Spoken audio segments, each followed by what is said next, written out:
पूरी हकीकत पलट जाती है। अगले दिन स्कूल में जोया और मैं क्लास में बिल्कुल शांत बैठे थे। कल रात जो कुछ हुआ था वो अब तक दिमाग से गया नहीं। आरण्या, तुझे नहीं लगता कि ये सब कोई खेल नहीं है? मैंने बस सिर हिलाया, पर अब खेल से ज्यादा ये मुझे किसी जाल जैसा लग रहा था। और तभी क्लास में एक नया स्टूडेंट आया, नाम युग मल्होत्रा। हाइट, लुक सब एकदम परफेक्ट, लेकिन उसकी आंखों में कुछ था, जैसे वो पहले से हमें जानता हो। वो सीधे मेरे पास आकर बोला, आरण्या, मिलना तो था ही, अब वक्त भी आ गया है। मैं एकदम चौंक गई। तू मुझे जानता है? जितना तू खुद को नहीं जानती उतना मैं जानता हूँ, उसने धीरे से कहा और मेरी डायरी निकाल ली। ये चीज तू संभाल नहीं पा रही, इसलिए अब इसकी हकीकत जाननी पड़ेगी। लंच ब्रेक, स्कूल की टेरेस। मैं, जोया और युग तीनों बैठकर डायरी के कुछ पन्ने पढ़ रहे थे। तभी एक पन्ना निकला, ब्लैक पेज।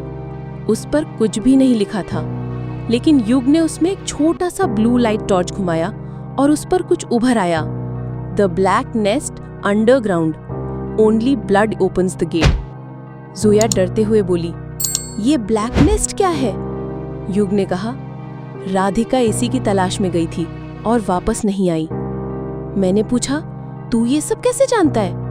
युग ने मेरी तरफ देखा और बोला, क्योंकि राधिका मेरी बहन थी और मुझे अब उसे वापस लाना है। रात 11:45। हम तीनों निकले उस लोकेशन की ओर जहां डायरी ने इशारा किया था।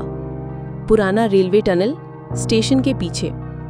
टनल पूरी तरह बंद थी, लेकिन वहां एक पुराना लोहे का दरवाजा था और उस पर वही चिन्ह जो डायरी में बना था।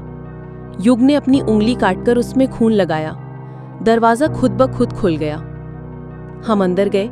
दीवारों पर अजीब राइटिंग्स, पुरानी तस्वीरें और एक गोल कमरा जिसके बीचों बीच एक कुर्सी थी और उस पर किसी की लंबी उलझी हुई चोटी पड़ी थी। तभी पीछे से दरवाजा खुद बंद हो गया। एक रिकॉर्डिंग शुरू हो गई। अगर ये सुन रहे हो तो बहुत देर हो चुकी है। ब्लैक नेस्ट में घुसने वाला कोई वापस नहीं आता, या अगर आता है तो पहले जैसा नहीं रहता। युग ने कहा, ये राधिका की आवाज है। और फिर दीवार पर एक वीडियो प्रोजेक्टर ऑन हुआ। उसमें राधिका दिखी, लेकिन जैसे वो कोई और बन चुकी थी। उसकी आंखें काली थीं, चेहरा अजीब और आवाज बहुत धीमी। लेकिन उसने जो कहा उसने सब हिला दिया। आरण्या, तू ही आखिरी है, पर सवाल ये है कि क्या तू वाकई इंसान है?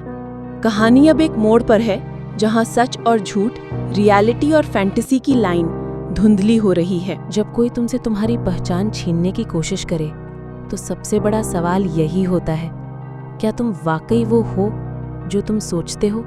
Black nest underground tunnel, midnight.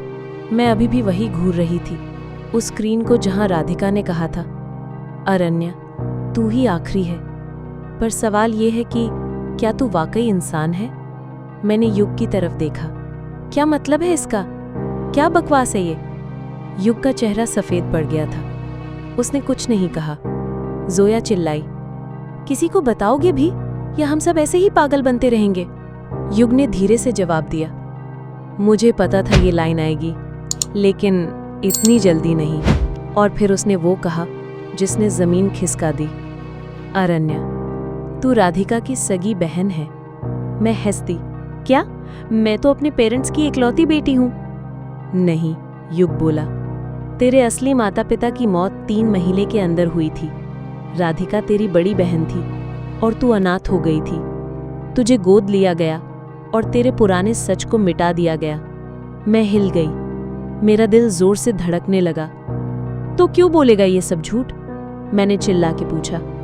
युग ने मुझे डायरी का एक आखिरी पन्ना दिखाया, छिपा हुआ, जिसे सिर्फ ब्लैकनेस्ट में खोला जा सकता था। उस पन्ने पर एक फोटो लगी थी, 2 बच्चियां, एक 5 साल की, एक नवजात, और पीछे लिखा था, मेरी छोटी आर, मेरी आखिरी उम्मीद। आर, वो नाम जो डायरी पर लिखा था। आरण्य, मतलब आर। सारी चीजें जुड़ने लगी।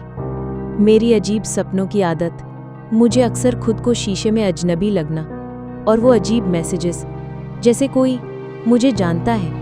अचानक कमरे में मौजूद एक दीवार खिसकने लगी। हम सब चुपचाप वहां पहुंचे।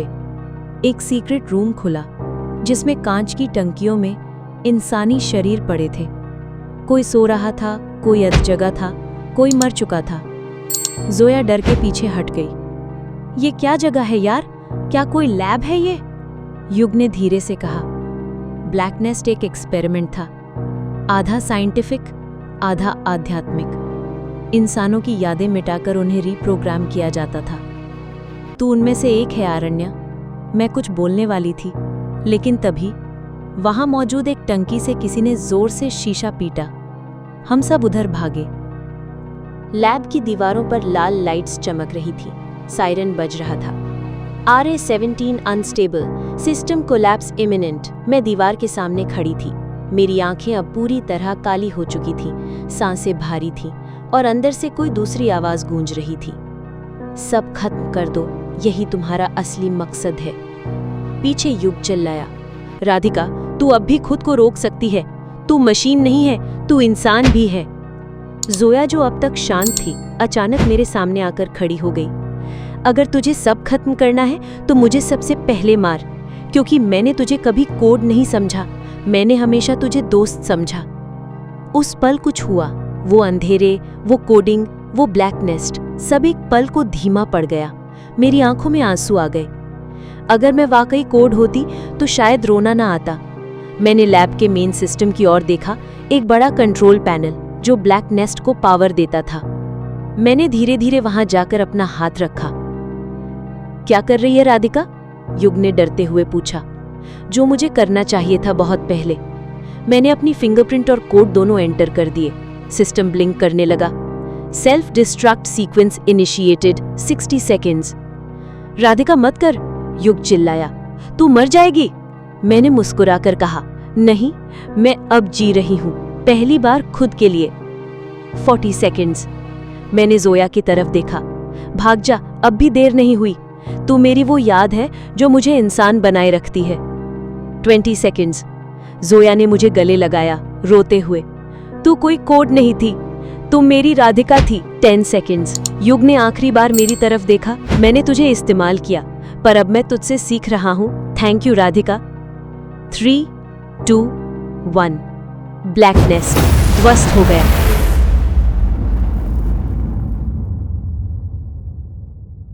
अगली सुबह news report. Old railway tunnels में ब्लास्ट, सभी सीक्रेट लैब्स ध्वस्त, गवर्नमेंट का बयान, no such project existed. Zoya अकेले एक बेंच पर बैठी थी। उसके पास वही काली डायरी रखी थी। उसे खोलते ही एक नया पेज खुद ब खुद लिखा गया। कहानी खत्म नहीं हुई। राधिका हमेशा के लिए मिट नहीं सकती।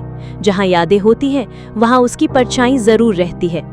एक नई लड़की स्कूल में एंटर करती है। नाम है आर्या चौहान और उसकी आंखें काली चमक रही थी। दी एंड, या शायद नहीं,